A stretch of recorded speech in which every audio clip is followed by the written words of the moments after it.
the separation of talent and skill is one of the greatest misunderstood concepts for people who are trying to excel, who have dreams that want to do things. Talent you have naturally. Skill is only developed by hours and hours and hours of beating on your craft.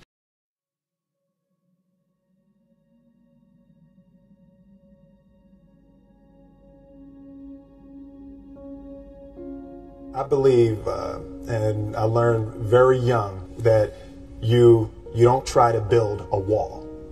You don't set out to build a wall. You don't say, I'm going to build the biggest, baddest, greatest wall that's ever been built.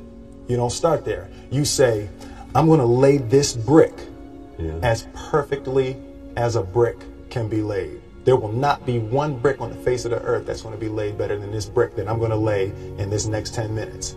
And you do that every single day. And soon you have a wall. And soon you have a wall. And I think psychologically, the advantage that gives me over a lot of people that I have been in competition with in different situations is it's difficult to take the first step when you look how big the task is. The task is never huge to me. It's always one brick. Me too.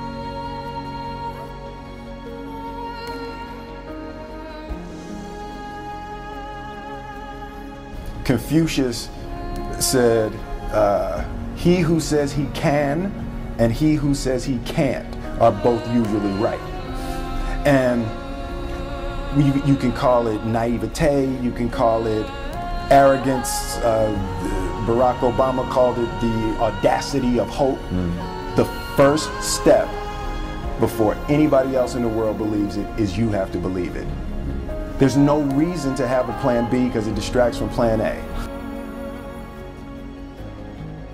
Greatness is not this wonderful, esoteric, elusive, God-like feature that only the special among us will ever taste. You know, it's something that truly exists in all of us. Our desires and our commitment to the ideas of our future are all that matter. Being realistic is the most commonly traveled road to mediocrity. Why would you be realistic? What's the point of being realistic? I'm going to do it. It's done. It's already done. The second I decide it's done, it's already done. So now we just got to wait for y'all to see.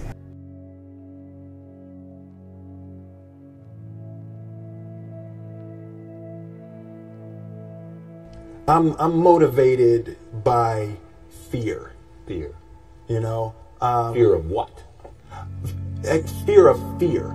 I hate being scared to do something.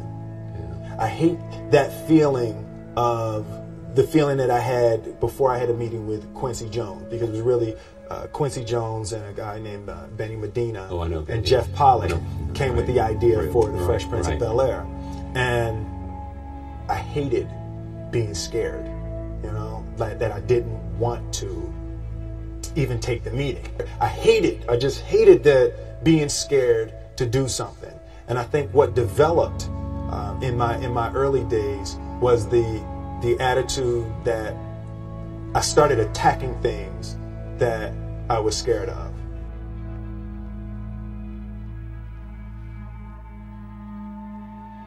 So I walked right up to Arsenio. Oh, what's up, man? What's going on, man? My name is Will Smith. You know, I'm gonna be a big dog out here in a minute. You don't know me yet, but I'm gonna be big. You know, and I started developing the habit of attacking things that I was scared of.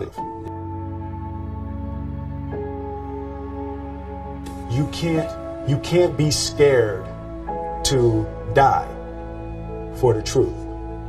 The truth is the only thing that's ever going to be constant. And you can't fear what might happen to you if you were to tell the truth. Because what happens to you if you don't tell the truth is worse than telling the truth will ever be. Is there any similarity between that idea and what you have become in terms of a phenomenal movie star?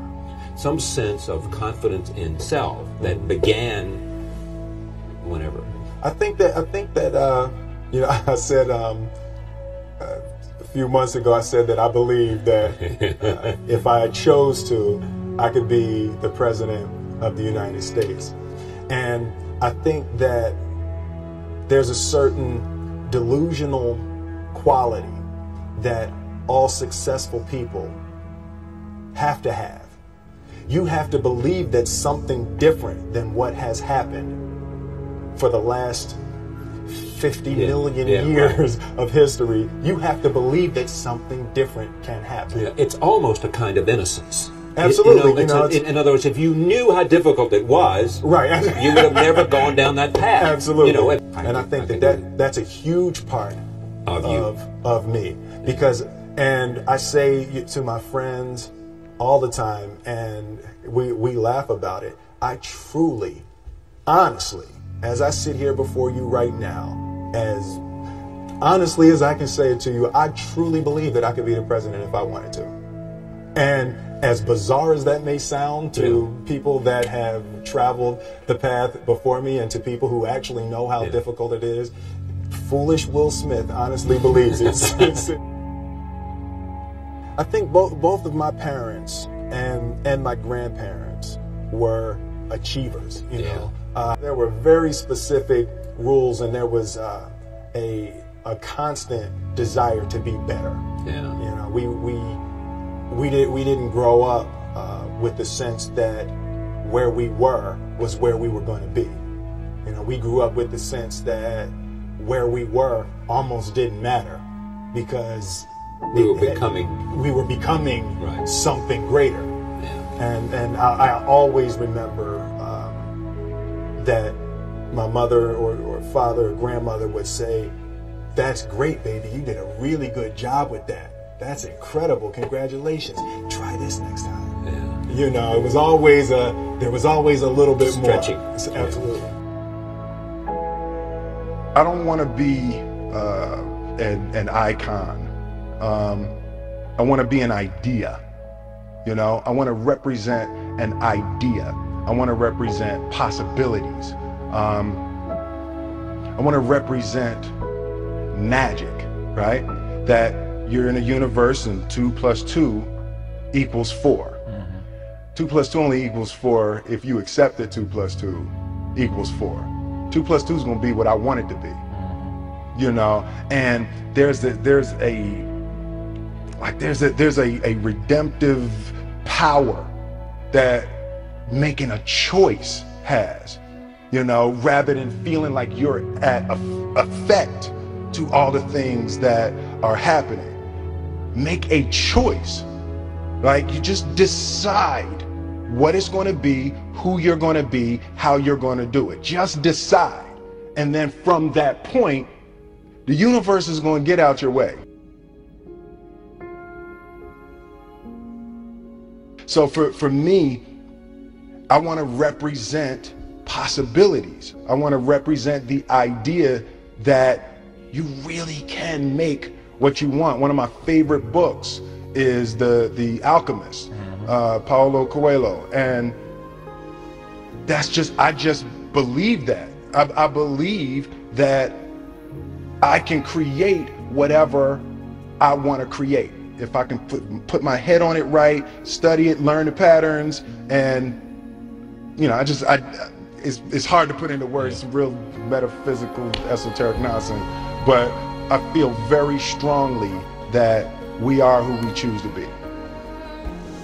I consider myself an alchemist. An alchemist is basically a mystical chemist, right? And one of the great feats that alchemists used to do is they would take lead, just take a chunk of lead, and they could turn lead into gold, right?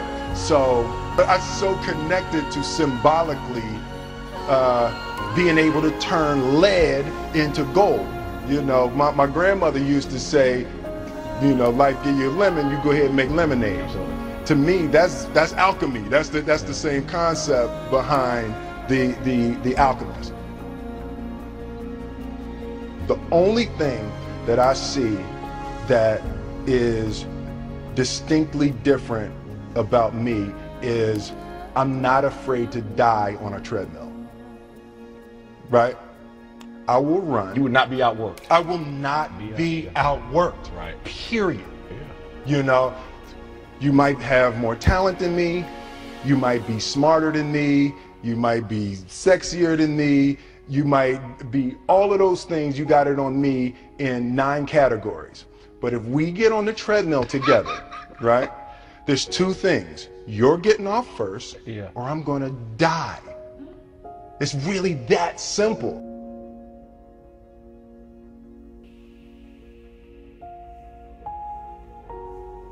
The commodity that I see the majority of people who aren't getting the places they want or aren't achieving the things that they want in this business is strictly based on hustle. It's strictly based on being outworked. It's strictly based on missing crucial opportunities. I say all the time, if you stay ready, you ain't got to get ready.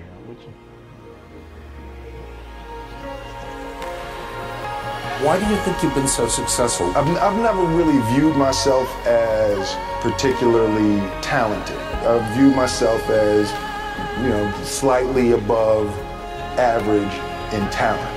And where I excel is ridiculous, sickening work ethic. You know, while the other guy's sleeping, I'm working. While the other guy's eating, I'm working. While the other guy's making love, I mean, I'm making love too, but I'm working really hard at it, you know. I believe that self-discipline is the definition of self-love. That when you say that you love yourself, that means that you have behavior towards yourself that is loving. It's like you say to yourself, hey man, look, I know you want to eat that pizza and it'll be really good, you know, but I can't let you eat that, man, because if you eat that pizza, you're going to feel like shit, you know, and I love you too much to let you eat that. And I think the word discipline has kind of gotten a bad name. We think about it in terms of punishment. I'm not talking about discipline in that way. I'm talking about discipline in the sense that you forego immediate pleasure for the exchange of long-term self-respect. Self-love is when you say to yourself, oh man, look, I know you and that girl got a real connection. I know y'all vibe, but that's your girl's cousin. So I love you too much to let you do that. Self-love is, hey, look, I know you got a test on Monday, you know, and I know you really want to go out with your friends. It's Saturday night, you want to go out, but if you fail that test, you're not going to feel good about yourself. You know, I love you too much to let you go out tonight. Self-discipline is self-love. If you want to be happy, you have to love yourself, which means you have to discipline your behavior. The road to sustained happiness is through disciplining your behavior.